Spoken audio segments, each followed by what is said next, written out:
Hello miss, good morning. Hello sir, good morning po. Yes po. Magpapagawasan ako ng tarpaulin 2x3. Mga 1,000 pieces. Kaya yun? Ayan po yung design. Ito yung design ko. 1,000 pieces siya, pero kailangan ko siya ng within 7 days. Kaya naman sir, 2x3. Magkano kaya yung magiging price nun sa inyo? Tignan natin sir. Ang budget ko kasi 45 lang eh. Ang ma-offer ko sa'yo sir, check mo tong ano na. May iba't ibang kapal po kasi yung tarpaulin namin. Pero since pang election naman po yung design nyo, offer ko po itong 8 Tignan, check nyo na. Okay, kasi pang ano lang naman eh, pang display ko lang din naman kasi pang bibigay ko lang din naman. Sponsor ko kasi. Okay na po ito sa inyo sir. Okay na sa akin yung ganitong kapal. Computein lang natin sir, kung kaya namin lang sir.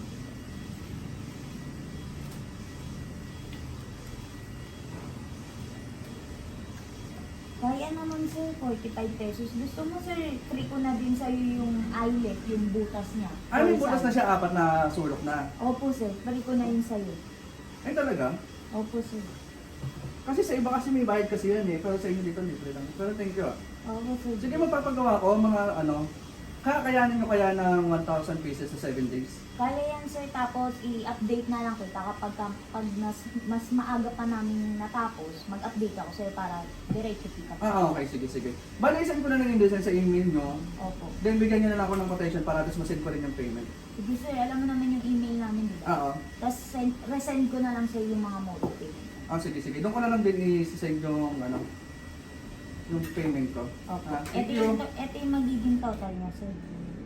Tapos, yung sample, send ko po agad mamaya. Sige. Within 1 hour lang din naman makukuha yung sample nun, no? Opo. Kung gusto mo, antayin mo na lang sir or picturean ko na. Sige. Yun na lang mangyari. Send mo na lang sa akin kasi may gagawin pa ako. Sige po sir. Thank you Salamat. sir.